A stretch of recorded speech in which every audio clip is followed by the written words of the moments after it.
You belong on every ground your feet grace, so don't ever feel out of place. Take up space and belong. This earth is your birthplace. Hey loves, welcome back to the Sensual Genius channel. In this video, I'm going to give you a review of Mea Culpa, featuring Kelly Rowland as Mea, Trevante Rose as Zaire, Sean Sager as Mia's husband, Cal, Nick Sager as Mia's husband's brother, Mia's brother-in-law. I can't remember his name right now, but I'll say it in the review. Shannon Thornton as Charlize, Ron Rico Lee as Jimmy. It starts off with Mea and her husband Cal in a therapy session talking about an affair that he had.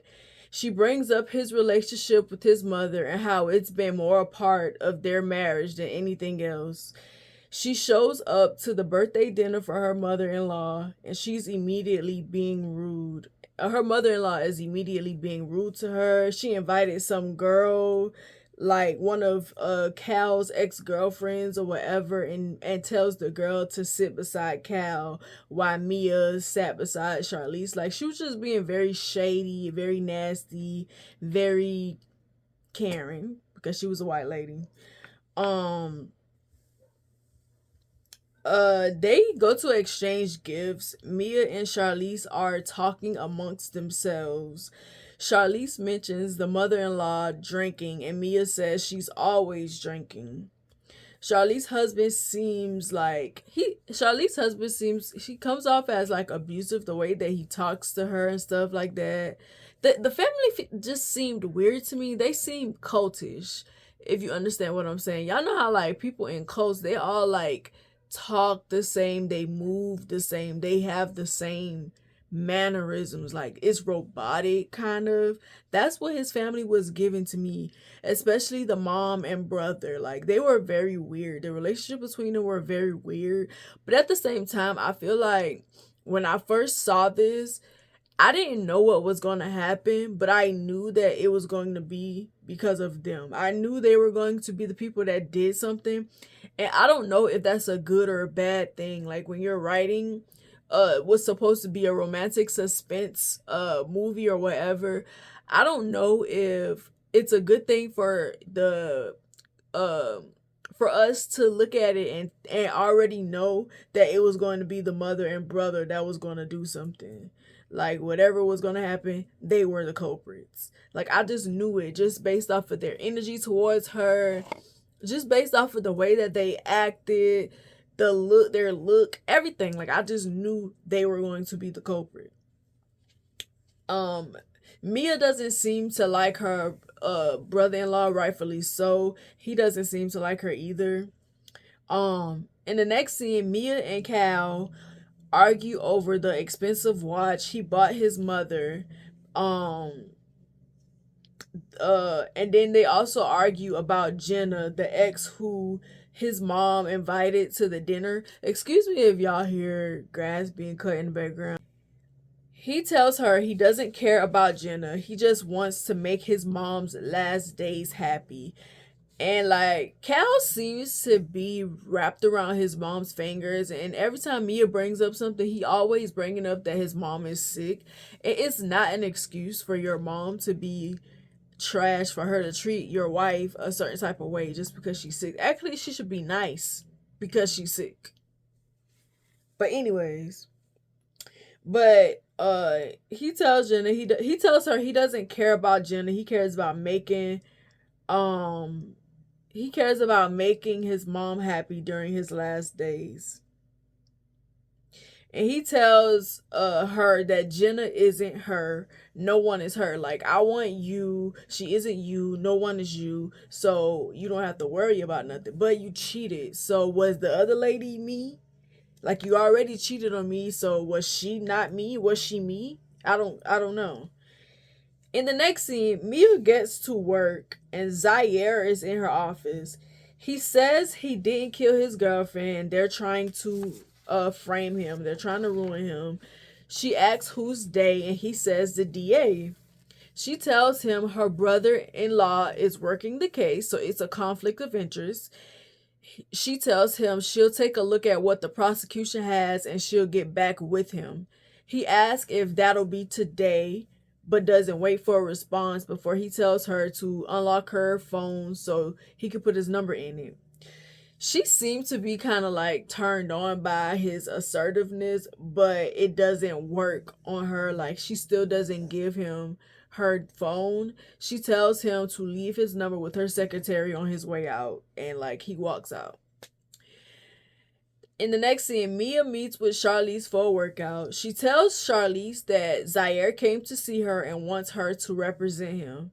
Charlize tells her not to do it. She's like, no, you can't do it. Like, you can't represent him. And she's like, I'm just thinking about it. Like, it's not a decision that I've made yet. And it's kind of weird how Charlize is acting, because it's like, why not represent him? Like, are you saying this because your husband doesn't want her to do it? Or because your husband is also working the case? Or are you saying this because you got a personal beef with him or something?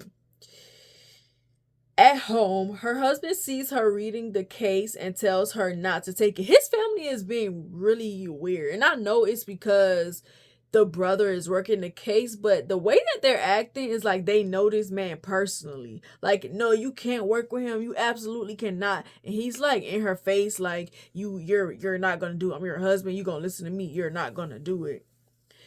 And she brings up all of these bills, and she like, unless you're gonna pay these bills, you can't tell me what case to work, because it's my money that's taking care of us, taking care of this family. It's my money why you were able to buy your mama that expensive watch. So you need to get out my face, because you're not gonna take up the responsibility of taking care of these bills. So I'm gonna need you to hush. And he does, because he knew he ain't had no leverage. Like, chill out. In the next scene, she goes to Zaire's place to meet with him. He tells her to look around since it's supposed to be a crime scene. She tells him they should get started. She also tells him to tell her about his relationship with his ex, the girl that he supposedly killed. He does and shows her a photo album of them. She shows him the pictures from the crime scene and questions him about it. He says he doesn't know what happened. No, he said he doesn't know how it happened. She doubles down on him and asks what the name of the painting was. Excuse me. He says his girlfriend named the painting Evil Bitch, and they laugh at it.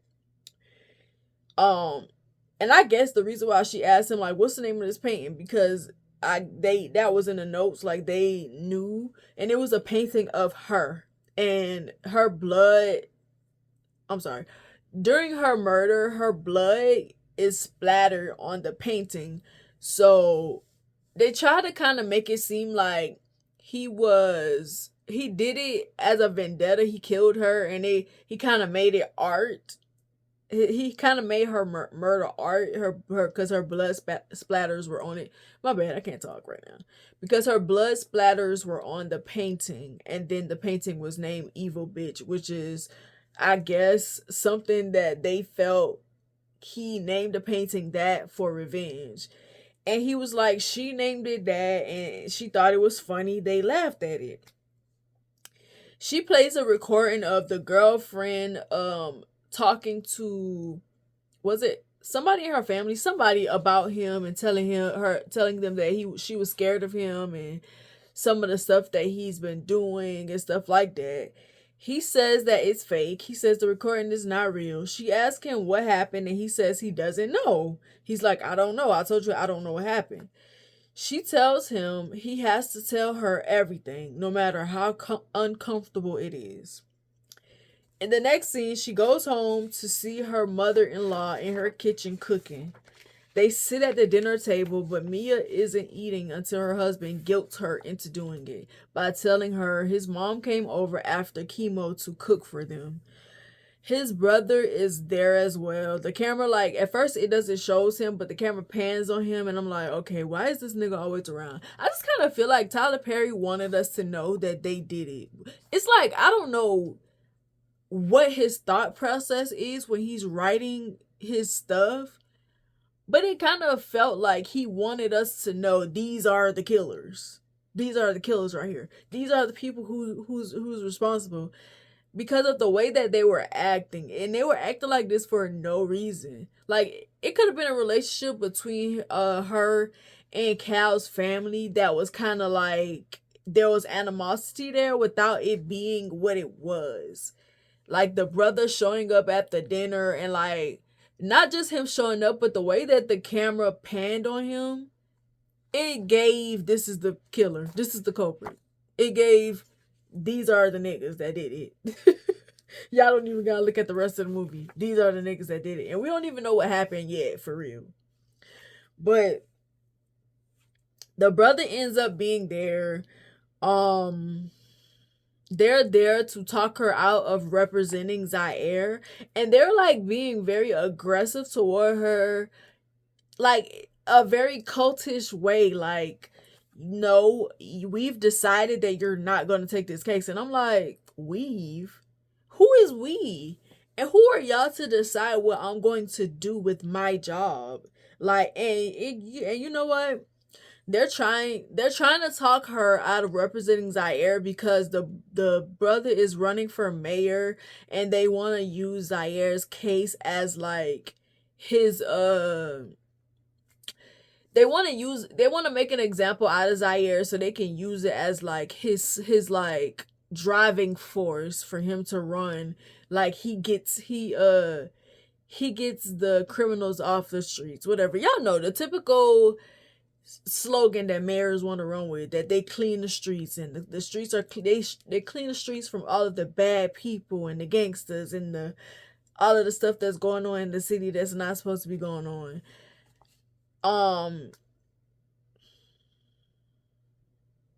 Yeah, they basically trying to bully her into not representing him, but she says she has her answer now. So basically, because they were trying to force her to do it, even though she wasn't really leaning toward doing it, she didn't want to do it either. But I kind of feel like they made her do it because it was one of those situations like I wasn't even thinking about it, but now that you put it in my mind, I'm gonna do it just because you told me not to do it, which is me. Like, don't tell me not to do something that I wasn't gonna do.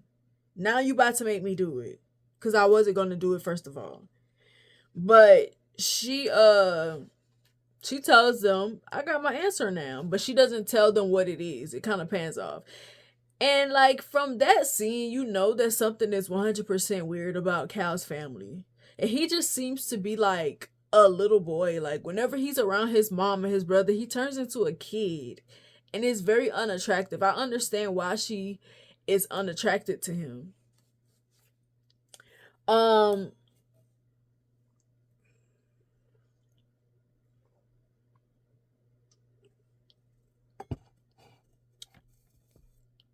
in the next scene, Charlize tries to apologize for telling the family that Mia was thinking about representing Zaire, but Mia rushes her off the phone because she had a meeting. She calls her friend Jimmy to help her with the case. He asks about Cal and tells her that he was still watching Cal. He tells her she doesn't seem sure about the case with Zaire and says he hopes she's going with her gut and not doing it because she's mad at her brother-in-law. So apparently Mia had him watching Cal because I guess because Cal cheated on her, so she wants to know what he got going on, so she'll know how to handle her relationship with him. And I just kind of feel like if it really bothered you that he cheated on you and you really don't like his family and you really not happy with him and you don't want to be there, why are you with him? Just leave. He seems to be more trouble than he's worth, and I don't understand why she was holding on to that situation, especially since throughout the whole movie when he was trying, she never gave it an effort. She never made it seem like she wanted the marriage. So I didn't understand why she was still there.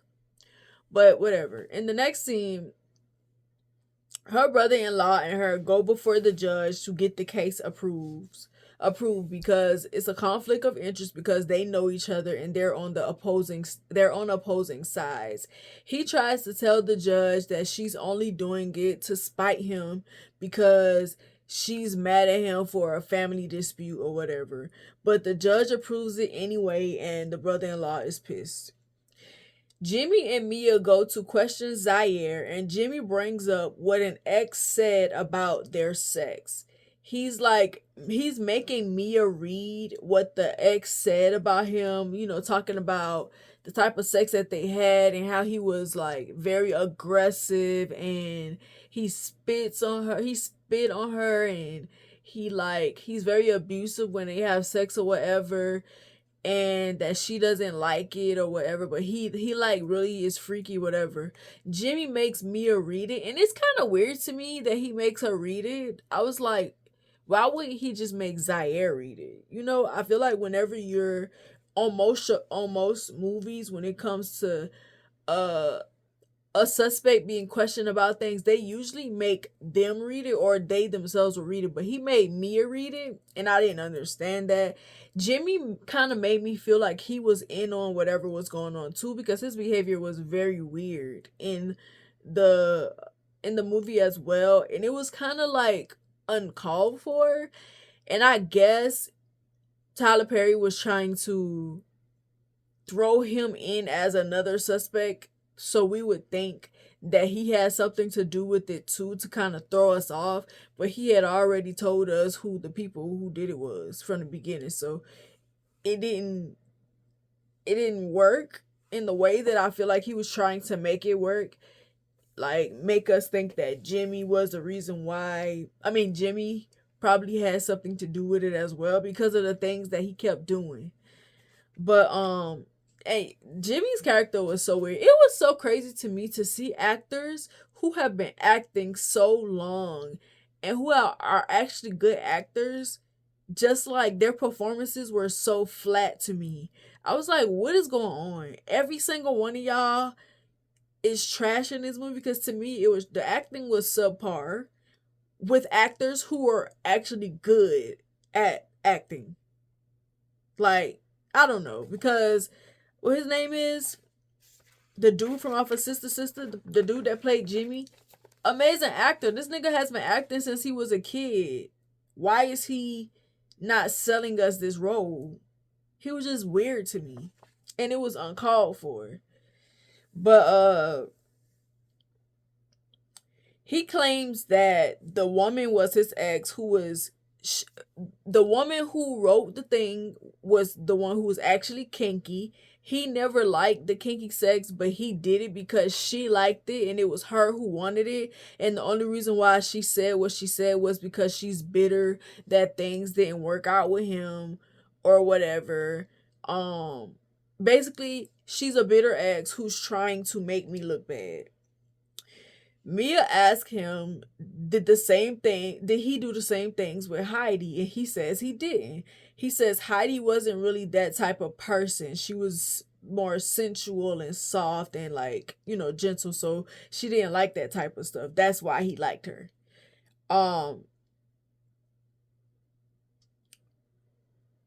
After they finished talking to Zaire, Mia asks Jimmy what he thinks. And he says he thinks that Zaire is either lying or a psychopath. Mia says she feels the same way.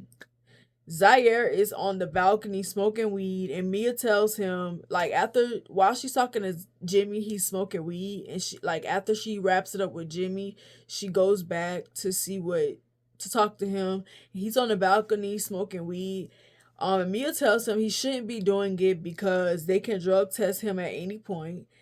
She's basically telling him how he should look to the paparazzi. Like, you should be distraught. You should be sad that she's dead. They should not see you enjoying your life. They shouldn't see you moving on and having fun and not really caring about what's going on. They should feel like you're sad, you're sorry, and that you would never do something like this to somebody that you clearly love.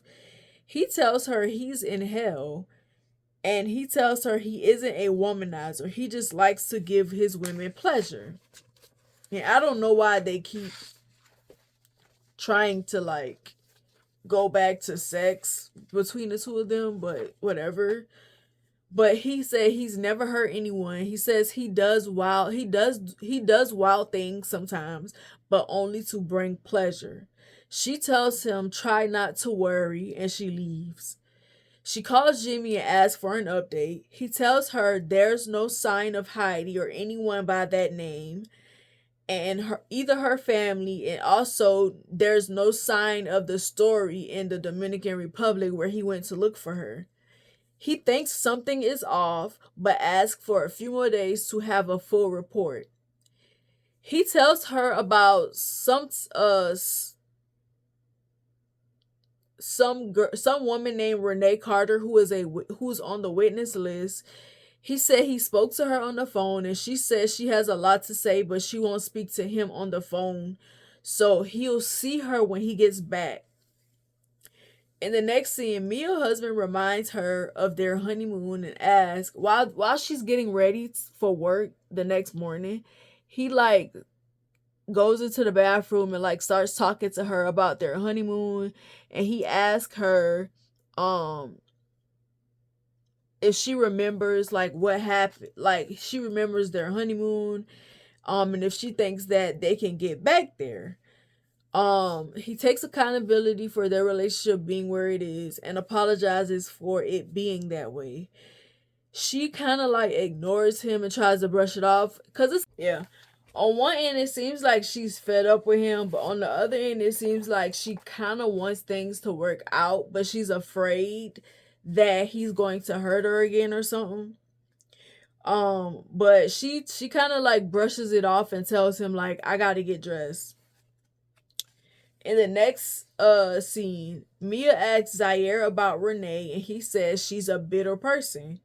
She asks if everyone he slept with is bitter and he says yeah and explains why. Basically, he tells he explains why he I guess it's because of who he is that they're mad that it doesn't work out. Kind of like they kind of fall for him, they get hot and heavy, and then he is done with him and they get upset that it doesn't work out, so they become bitter toward him.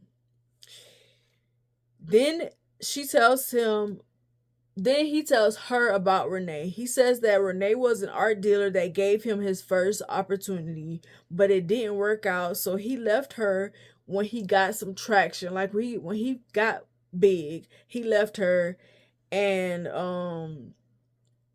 and that's kind of how their relationship got where it was at, because she helped him out and he kind of like stabbed her in the back once he got the name for he wanted for himself. And he asked her if she could relate. She tells him if he doesn't want to die from lethal injection, then he needs to stay focused. He tells She says she's not his friend, she's his attorney. He tells her no one returns his calls anymore. Like basically I'm lonely. Like I'm trying to connect with you because I'm lonely while this is going on. No one returns my call anymore. People don't look at me the same. They don't treat me the same. He's trying to like play on her empathy and it works. She levels with him and opens up a little. She tells him about kind of a little about her marriage and how things isn't working out right now, but she doesn't really go into a lot of details. um After the little conversation, she tries to leave, but he tells her to sit down so he could show her something. He asks her to close her eyes and she does. He asks her what's the first color that comes to her mind when it comes to her marriage. She says blue. He asks what she sees the blue making. She says waves. She says she doesn't want to paint. She stops and is like, I don't want to paint anymore, and says she's going to miss her train. He tells her he'll take her to the station after manipulating her to tell him where she lives. He wants to take her on his motorcycle first, but she doesn't want to because it's not safe or appropriate for what she's wearing. He asks her if she always does what's safe and appropriate. Then he tells her he has a car he could take her in. He's really trying to manipulate her to get her to buy into this person that he is so he can get her on his side.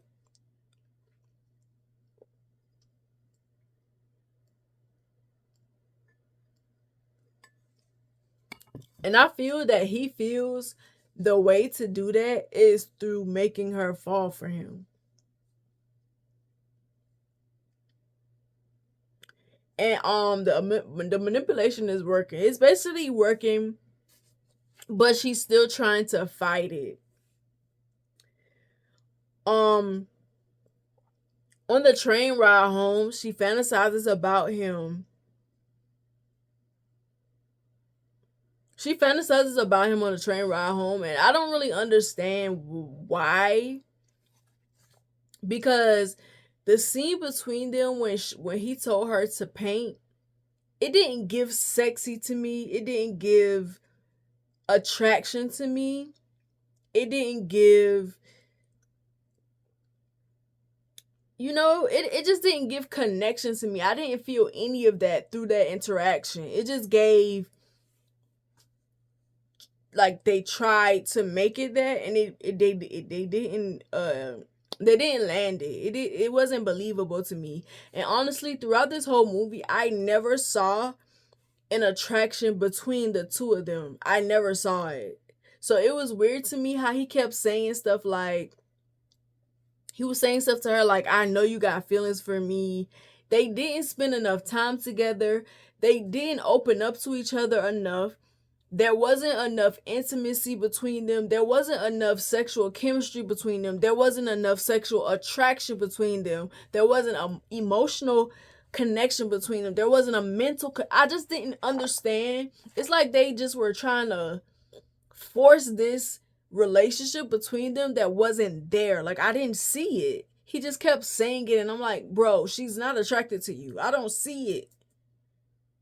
And a lot of the dialogue is where the movie fell flat for me. A lot of the dialogue was weird. It made Trevante Rhodes' character seemed awkward.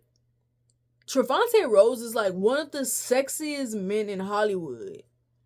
There is no way in a romance movie, Trevante Rhodes should ever come off as awkward. It was cringy. I was literally cringing every time him and Kelly were on screen together. I was literally cringing, and I was literally waiting for the next scene to come on. And I literally, like, this is one of the actors that I really love. And y'all know Kelly Rowland is like one of the sexiest women too. Like, how do you put two of the sexiest people on the screen together and we don't see a connection between them? There was literally none. There was not even like a little bit. Even in the sex scenes, but let me continue because I haven't gotten there yet. She fantasizes about him on the train, and then she goes home and has Caucasian sex with her husband. Let me know if y'all know that reference, like the Caucasian sex reference. Let me know if y'all know. Let me know if y'all be looking at the shows that I be looking at or whatever. But in the next scene, her husband shows up to her job with flowers. He asks her to go to dinner after therapy. You can see that she's torn over him trying to be better. Like, you can see that she kind of wants to trust that he wants to work on their marriage, but at the same time, it kind of feels like she doesn't want their marriage to work. She is supposed to be a character that, like, is trying to fix her struggling marriage, but at no point in this movie did I feel like she wanted her marriage to work. It just seemed like she just didn't want to. She didn't want to be there. She was disgusted, repulsed by her husband every single time. Like, the fact that they had sex after she fantasized about Zaire was weird to me. Cause what? But all right. Zaire shows up and tries to introduce himself to her husband, but he tells him there's no need for an introduction. Zaire asks her why did she ask him to meet at her office, and she tells him it's better, and he says for who? And I'm like, for her coochie. She is being tempted by you. She's feeling these feelings that she doesn't want to feel, and she's afraid to be alone because she don't trust herself to be able to say no to somebody like you. And I didn't get it because I would have told that nigga no and back off before I quit. Like, I'm gonna quit and I'm just not gonna be around you no more, because he kept trying to force something to me that wasn't there. But obviously she did have some type of feelings for him because she kept trying to avoid being with him alone. And he's like, your office is too uptight for me, and I don't feel like I can open up here. And she asks if he's taking it seriously. She's like, are you taking it seriously? And he like, are you? Like, are you taking it seriously? You got some nerve inviting me to your office when you're my lawyer and we supposed to have a professional relationship. You got some nerve. I want you to come to my loft so I can have you alone and I can do all types of obscene things to you. Even though you're my lawyer and you're married and this is supposed to be a professional relationship. You got some nerve. And I was like, why are you mad at her for trying to do her job? Like, anyway. Then he like, meet me at my loft, and he leaves. Before she can he like meet me at my loft, and he like walks off before she can say anything, and he like, I see your little jeans. And I'm like, I was like, is that supposed to be like a flirt? He was like, yeah, I see your little jeans. And I'm like,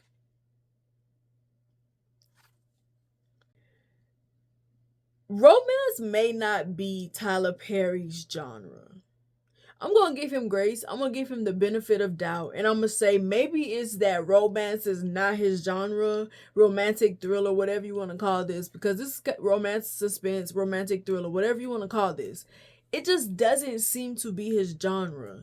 Maybe like try another genre or something. I don't know. I'm not gonna say stop writing, because as a writer, I understand how hard that is, even if you're not as good as people give you credit for. You're a writer at heart. You don't want to stop. I'm not gonna say that. I'm gonna say maybe this is not your genre because it doesn't land. It hasn't landed yet. The first movie where he has a dark skinned man, I was about to say a dark skinned man who isn't abusive, but never mind, because this man is painted as abusive. He's painted as a killer, abusive, or whatever. And even when trying to make him be this sexual deviant that he's supposed to be, it doesn't hit. It don't hit with Trevante Rhodes. This nigga is just sexy, just existing.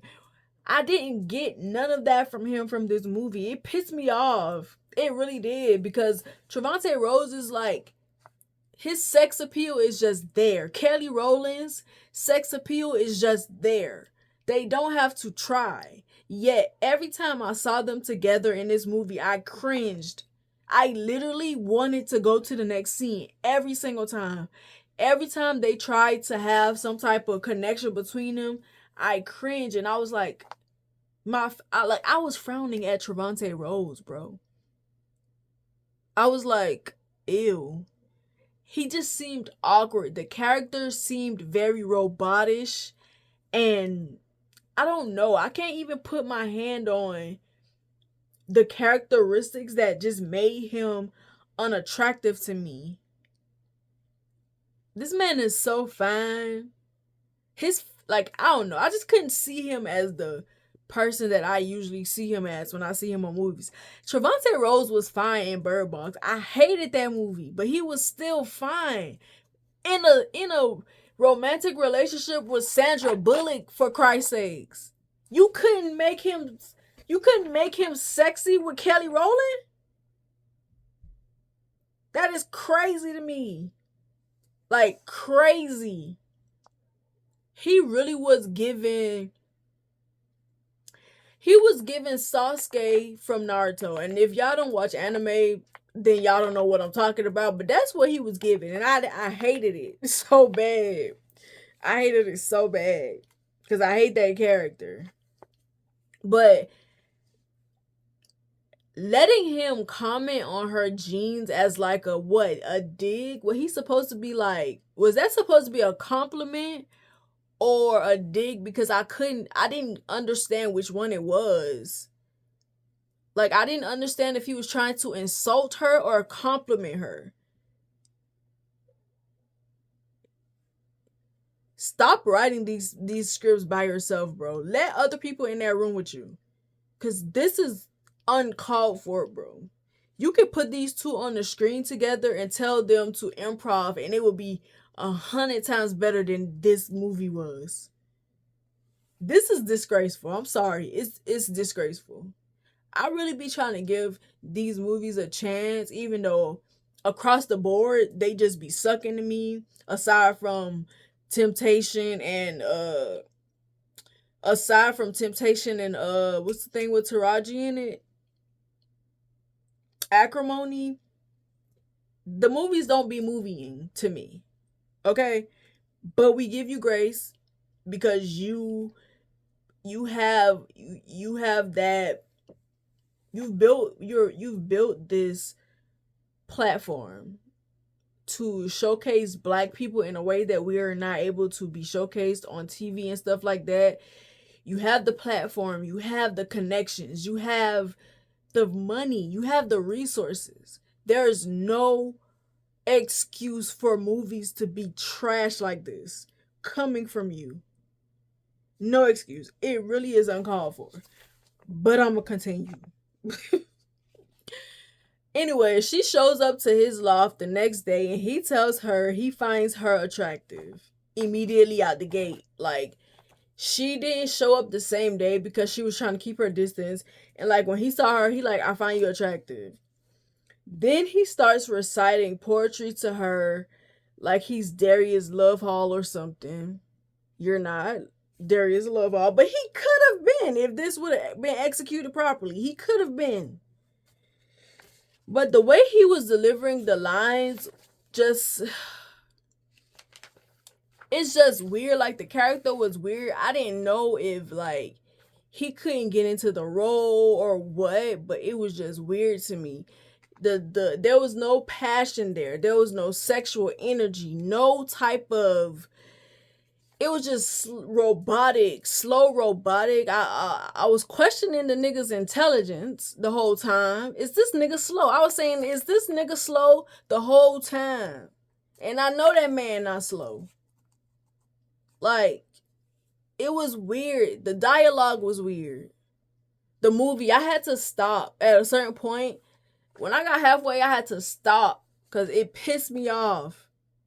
Because it be so many talented people around Tyler Perry. This is uncalled for. It's too many talented people around him for these movies to be like this. It really, but I kept going because I was like, I'm gonna still do the review. It was trash. I've done trash movies before. Shoot, even the movies that I do on Tubi that be trash was better than this. The trash was better. South Central Love on Tubi was better than this. I'm sorry, it was. The story did not make sense on that, but at least most of those characters were delivering their lines properly. But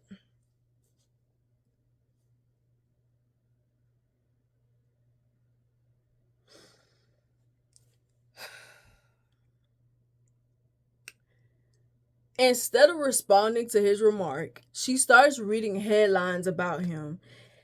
He asks her if she thinks he's running game, and she says, no. I was saying, yeah, you're 100% running game, and it's very obvious that that's what you're doing. The nigga that was on Temptation that was trying to seduce Journey Smollett on there did I feel like they kind of, their personalities were supposed to be similar, but Zaire, his character wasn't touching what that man was doing. He was running game, but it was very obvious. And I was like, ain't no way she buying this because it's so obvious that that's what he's doing. You think I'm running game? Nigga, you're Usain bolting around her. What are you talking about? Yeah, you're running game. And it's obvious. And it's not supposed to be obvious.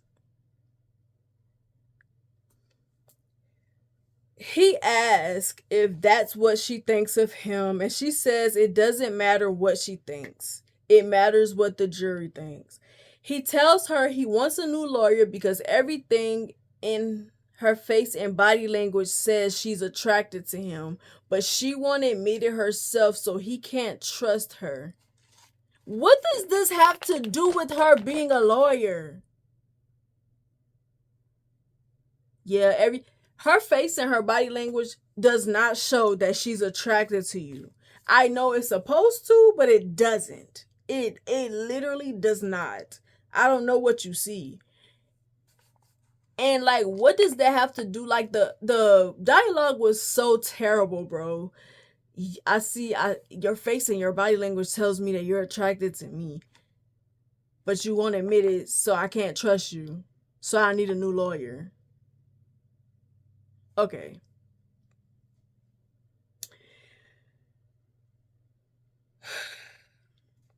She's like, that's fine, but your case is in a month, and it would be hard for any attorney to get up to speed in such a short time. He tells her to admit that she's attracted to him. She tells him it's a lie. She's not attracted to him. And she's like, I can smell marijuana on you. He says being high brings truth and doubles down on wanting a new lawyer. She isn't giving him what he wants, so he gets his jacket and heads out of the door. She asks him where he's going. He tells her he's going to dance. And I'm like, what? But okay. She tells him no one can see him in public dancing. He tells her where he's going isn't public and tells her to get her stuff because he has to lock up. She asks if this is what he always does when he doesn't get his way. He tells her the only person who can help him won't admit that she's attracted to him, and he sees it. And I'm like, what does this have to do with her helping you, though?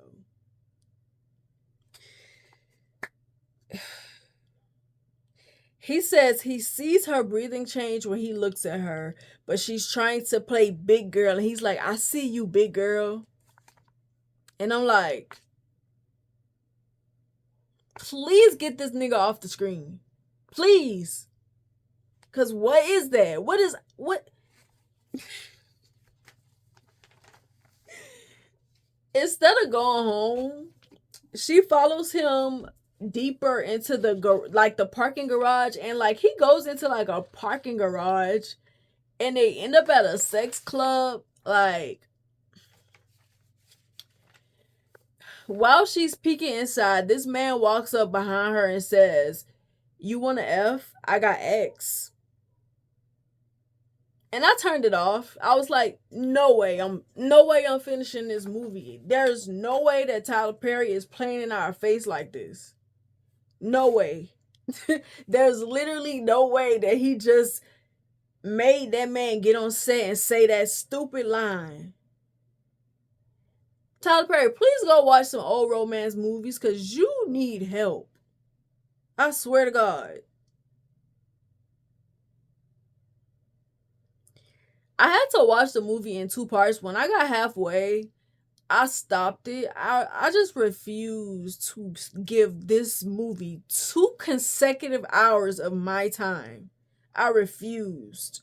2 hours of trash. I refuse to give it 2 consecutive hours of my time. Honestly, I shouldn't even finished it, but I finished it because of y'all. I was like, let me finish the review. But it pissed me off so bad. I know y'all can tell that it pissed me off because I'm pissed even just going back and reading it. At the point in which I restarted, let me see.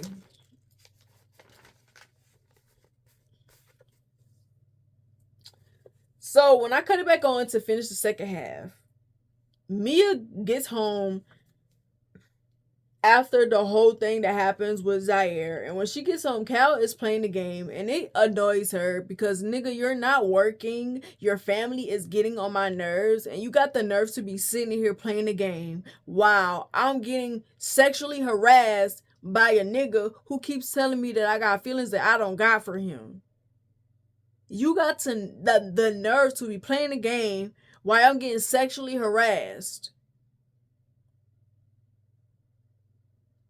She was pissed, and I was pissed too. Maddie calls Mia to convince her to stay on that Zaire's lawyer. Also, who is this man that keeps trying? First of all, he's the dude that tried to talk her into getting the case. First of all, the white man or whatever, I forgot what was it, he's Hispanic or something like that? I don't know. But he calls her to talk her into convince her to stay on as Zaire's lawyer. She tells him that Zaire doesn't want her as his lawyer. And he's like, but he needs you or whatever. And she's like, but he doesn't want me. And as she's talking to the man, she's walking into Zaire's loft. She tells him she was trying to set boundaries and he asks her why she needs them. She pulls away from him after he tries to seduce her and tells him to call her tomorrow if he still wants her to represent him. A woman comes from around the corner and speaks. Then she speaks and Mia like is first standing there staring at her like, what is this lady doing here? And I'm like, if you don't like him, why do you care? Just keep moving.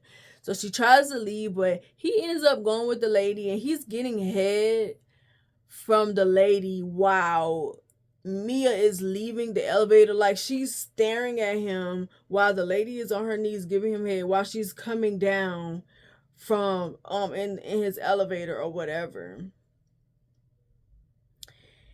And it's so weird. It's giving I'm sorry. There was a lot of sexual harassment in this movie that was uncalled for. And like he was literally sexually harassing her and she was supposed to be attracted to that. This is what was supposed to attract her to him.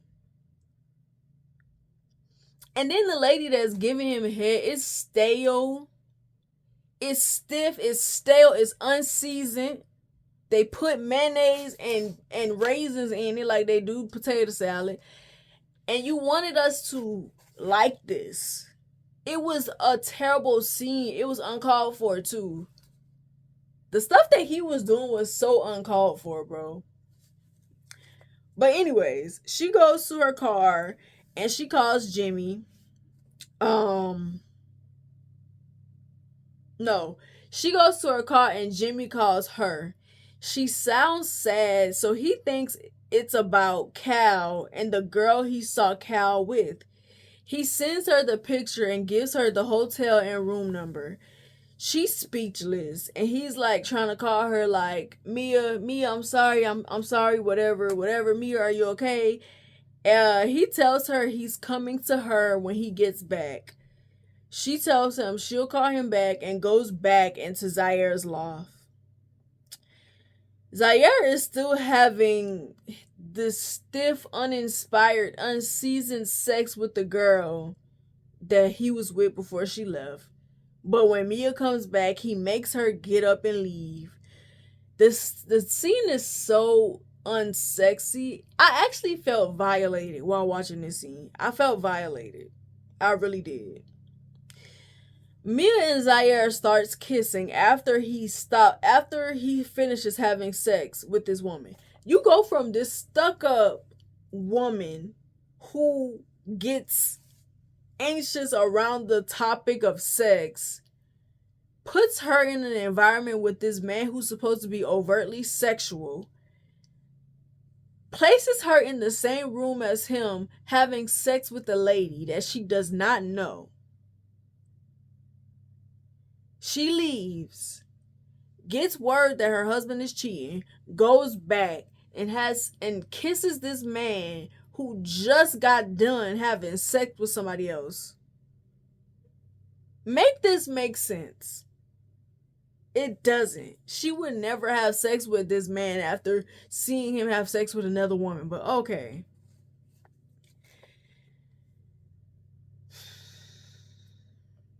They start kissing, but she stops him. He kind of like grabs her and like, come on, pulls her outside. They goes for a ride on his motorcycle, then goes back to uh the loft, and then they have sex. The sex scene, the best thing about the sex scene, number one, was the song by Sabrina Claudio, I think her name is. I never heard it. It's kind of old. It's like, I think 2020, 2021.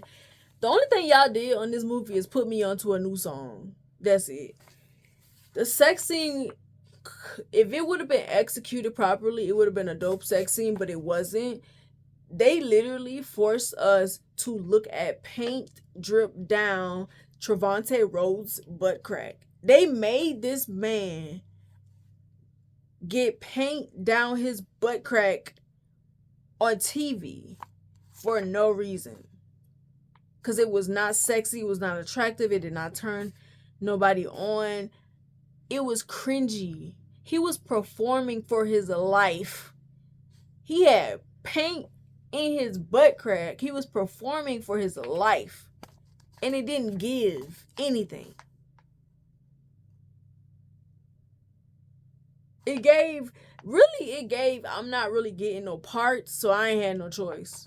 That's what it gave to me. And I know Trevante Rhodes is getting parts. I know he's getting roles in movies. The paint down the butt crack was crazy, and obviously Tyler Perry really liked that scene because he lingered on it for too long. I was like, please go to I was begging him to go to the next scene with an actor that I actually really think is attractive. Trevante Rhodes is attractive, but I was begging for the scene to end. I was begging for it to end. That's how terrible it was. Anyway, Mia wakes up and sees a painting of her on his ceiling. And she's so like shocked and awe, whatever. He gets in the bed next to her, and like now all of a sudden there's intimacy between them. They have feelings for each other. He bathes her. They talk about going to the Dominican Republic when she gets him off for the murder charge. A man that she never had feelings for, that she would never admit to having feelings for. Now all of a sudden they got feelings and they making plans to run away together.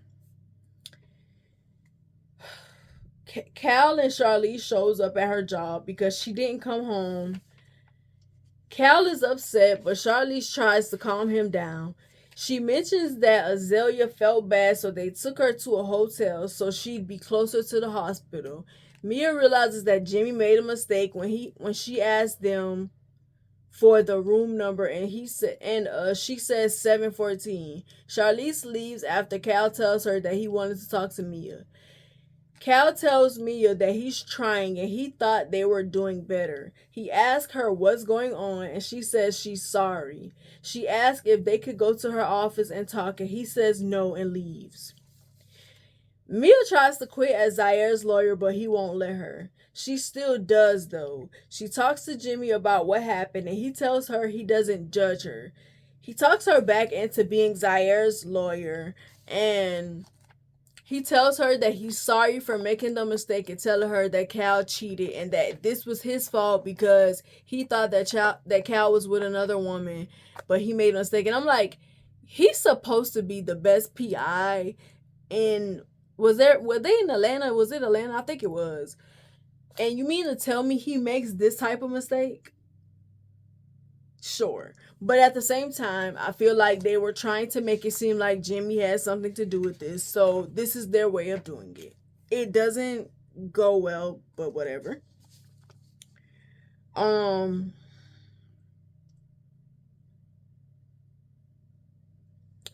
Mia goes to talk to the gallery owner. She asks Mia if she's having sex with Zaire yet.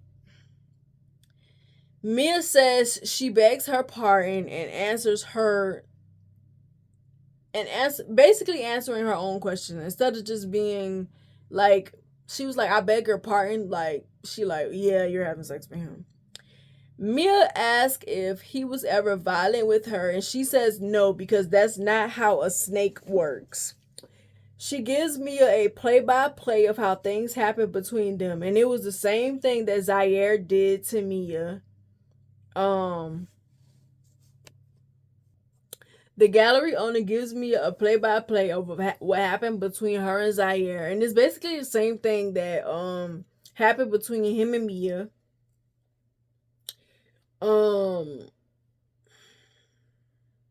Even down to the painting that he had hanging over the bed when she woke up. She laughs at Mia because her face is showing like that. Her face is showing panic, so she knows that Zaire did the same thing to Mia that he did to her, and she finds it hilarious. Mia leaves out of the gallery, and she's like panicking, like she just walks out. She's panicking, she's losing her mind because how dare he do this to me when he did it to somebody else? And it's like, what did you expect? He literally painted the same picture of you that he painted of his ex.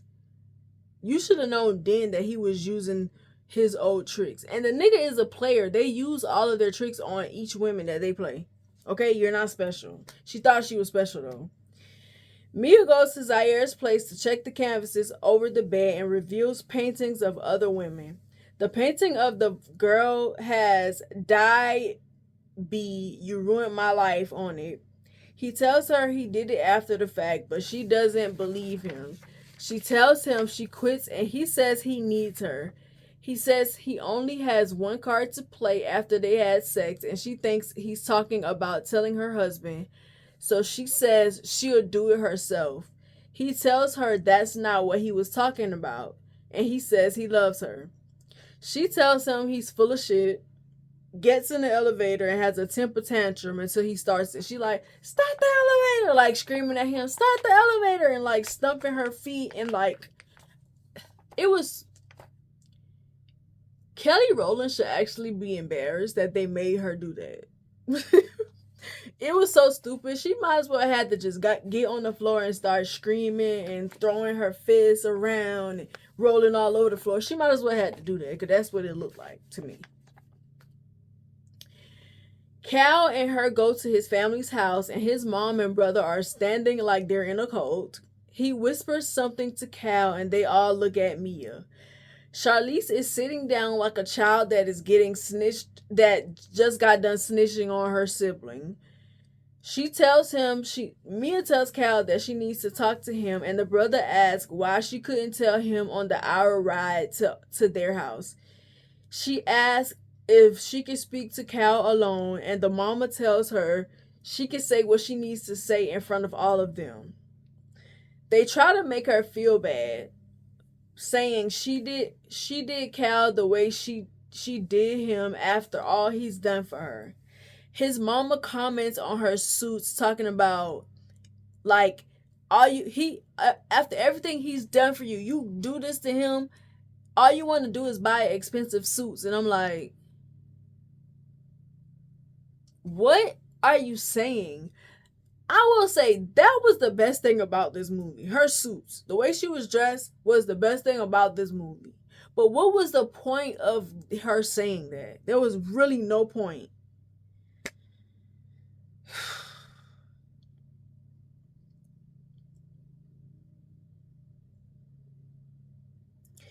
Cal tells her to be honest, and she said, is that what we're doing? We're being honest? Because you know you haven't been being honest. Before she can say anything, he finally tells his family that he lost his job and he's been in rehab, and she's been supporting him this whole time. They're shocked, but the mama still blames her for Cal losing his job. The brother puts her on blast, and she tells them about the affair. Cal has a temper tantrum and his family calms him down. The mama screams at her and tells her to get out. She does and goes to the Dominican Republic, where she runs into Heidi. the girl that Zaire supposedly kills. The girl runs from her and she runs after her, but the girl sprays her in the eye and gets away.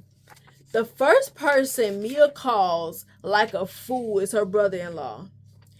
She tells him that Zaire is innocent and the girl is alive. She tells him she asked her investigative friend to come, but he tells her he'll send one of his people and convinces her to come back home. Like a dummy, she listens. He pretends that he's handling the situation. She gets a phone call from Jimmy telling her to check her email. She does and freaks out. Then she sees a red light coming from her room, goes to looking there, and just so happens to find a picture Zaire painted of Charlize when she slept with him. When she leaves the room, the mama pretends to need her help walking over to the counter because chemo supposedly has her tired. And I don't understand why this was even a scene when she just looked at the email where Jimmy gave her evidence that the mama didn't even have cancer. It was pretty stupid. It was so stupid.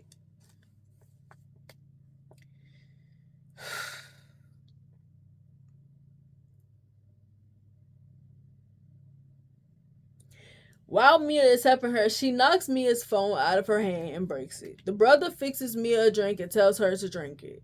She asks if Cal was close. He tells her he would call Cal, but to enjoy her drink in the meantime.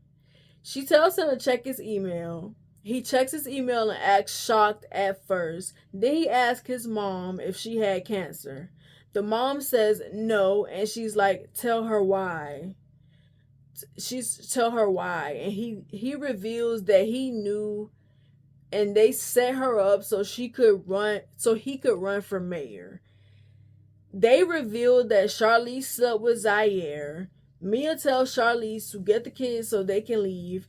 Charlize is crying and like is acting like she can't do anything or whatever. They tell Charlize to stab Mia. Charlize grabs the knife and swings it at her husband. He knocks her to the ground. The mama jumps on Mia. They fight. Mia runs to the truck. The brother goes after her and tries to pull her out. The mama jumps on the hood. She puts it in drive and runs into a tree, making the mama fly off. She gets out and runs down the road. She flags down a car and it just so happens to be Cal. She tries to tell him what happened and he acts like he's concerned, and he fake calls the police, puts her in the car and drives back to the house. She asks him why he's going back to the house after she said they tried to kill her. He says to wait on the police, but really it was because he was in on it too. She unbuckles her seatbelt and drives into an 18-wheeler, throwing him out of the windshield. The driver calls the police. She tells them everything, getting Zaire off for the murder of Heidi. At the end, Zaire asks to see her, but she throws her phone in the trash instead of blocking him and keeping her phone. But whatever. I guess for dramatic effect, so she to show that she was done with him, she throws her phone in the trash and then it goes off. This movie doesn't even deserve a rating, but I gave it a 5 out of 10. And I'm only giving it a 5 out of 10 because Kelly and Trevante Rose was in it, but their performance was disappointing, so they don't even deserve that. It was trash all around. I'm not even about to go into detail about what makes the movie trash because I know y'all could tell from what I said during my review, but I'm just so disappointed. And like, I don't really expect much from Tyler Perry, but the bar is really in hell when it comes to his movies. But I'm tired. Like this movie, this review tired me out. I'm tired. It was long and unnecessary because the movie was 2 hours long and it was unnecessary. You could have literally given us this in 30 minutes, because as soon as the movie came on, you already told us that it was the brother and the mom who was the culprit. So it was pointless to watch this whole movie. But it was trash. End the story. It could have been a good movie, but it wasn't executed properly. It wasn't written properly. I don't think that Tyler Perry even thinks out his scripts, his screenplays, his stories. I think he just throws some stuff together and records it and calls it a movie. And he gets away with it because he's Tyler Perry. But let me know how y'all feel about this movie. Do you think it was trash, or did you actually find some good in it? I couldn't find anything except for Kelly Rowland suits. There was nothing good about this movie. But if you thought it was good, let me know why you thought it was good, so I could tell you that you're crazy, and we can argue in the comments or whatever you want to do, because this movie was trash. There's no way that you could look at this and think that it was good. But I don't know. Some of y'all be liking Tyler Perry stuff, so maybe you do think it's good. But anyways, thank you guys. I really appreciate you if you actually sat through this review for this trash movie. And I apologize for subjecting y'all to this. I really do. But I just finished it because I figured y'all would want me to finish the review. But if y'all did not completely understand, I don't take no offense. I really don't. But thank y'all for watching. Thank y'all for sitting through this review. And I'll see y'all in the next one. Bye. Before you go, check out my website at srgraham.org and subscribe to my mailing list to get exclusive updates on works in progress, other news, and blog posts. Thank you.